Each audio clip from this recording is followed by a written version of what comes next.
Okay, so let's do this one here. BE 55, so brief exercise on page 539. And BE 55 says the following.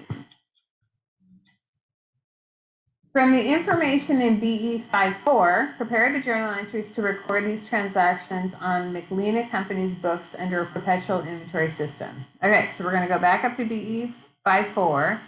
And that transaction says prepare the journal entries to record the following transactions on Borst Company's books using a perpetual inventory system.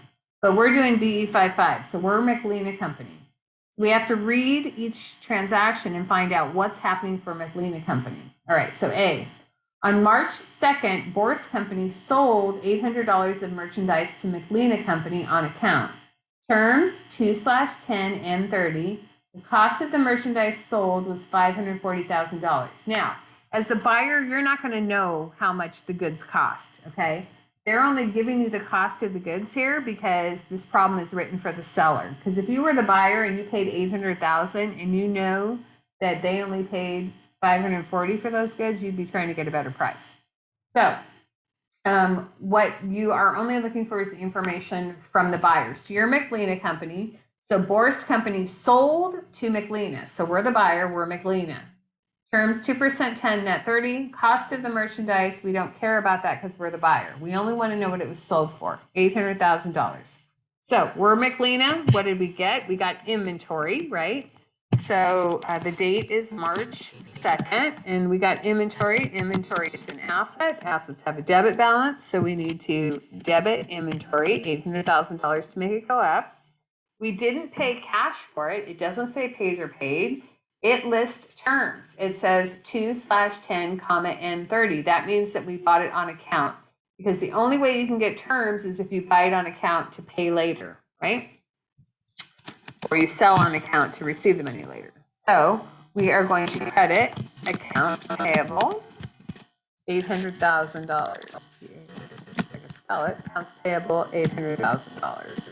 Okay, so that's the purchase of the goods on March 2nd. Okay, B says on March 6th, McLena Company returned $140,000 of merchandise purchased on March 2nd. The cost of the merchandise return was $94,000. We don't care about the cost when we are the buyer. We only care about the dollar amount that was returned, $140,000. Okay? So on March 6th, what are we getting? Well, we are getting a lower bill. So our accounts payable is going down. And our accounts payable is going down by the amount of the allowance or return. And this is a $140,000 return. And then our inventory is going down because when you're the buyer, everything goes to inventory, right? So the returns and allowances go to inventory. So we're going to credit inventory $140,000. Then C says on March 12th, Borst Company received the balance due from McLena Company. So we're McLena Company, that means we're paying it. So in order to pay it, we need to figure out the numbers first, right? So first step, total purchases less any returns or allowances. So our total purchases were $800,000, right? Minus any returns or allowances. So we did have a return on March 6th for $140,000. So we're going to subtract $140,000. Okay. That is going to give us our accounts payable number. So 800,000 minus 140,000 is 660,000. Okay. So our accounts payable number is 660,000. So we're going to take that 660,000 accounts payable number. We're going to multiply it by the discount percentage. And we know the discount percentage because in the problem, it's going to be that 2/10 or 1/10 or 3/15, whatever those first two numbers are. So 2/10 means we get 2% because we're paying within 10 days, and we are within 10 days. So 660,000 times 2%. That's going to give us our discount dollar amount, how much we get to take off of our bill. So our discount dollar amount is $13,200. So 660,000 times 2% is $13,200. And then we need to figure out, well, how much do we actually have to pay? What is the amount we have to pay? So the amount we have to pay in cash is the accounts payable number of $660,000 minus the discount dollar amount of $13,200. So that means we actually have to write a check for $646,800. So 660,000 minus 13,200 is $646,800. All right, so now we have all our numbers. Now we just need to do the entry. So what are we getting? Well, we're getting a lower bill. So that means our bill is going down. So we're going to debit accounts payable. Accounts payable. And how much? Well, we just figured it out. Purchases minus returns and allowances, $660,000. Okay. We're then going to credit inventory for the discount dollar amount of $13,200. And we're crediting the inventory because as the buyer, everything goes to inventory. Wrong amount, 13,200. Okay.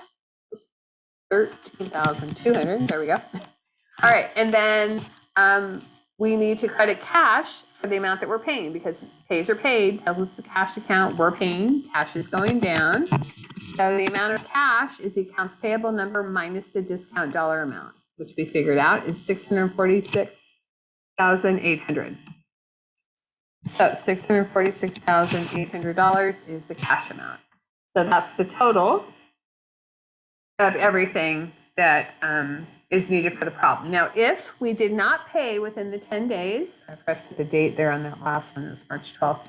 If we did not pay within 12 days, the only thing that changes when you make your payment is, I'm going to change, don't look at this yet below, I'm going to change it, is that your accounts payable and your cash number are the same because you don't have a discount to take because you didn't pay within the 10 days. So let's just, anytime after March 12th, if you paid on the 13th, you'd have to pay the full $660,000. You would not get the discount of $13,000, okay?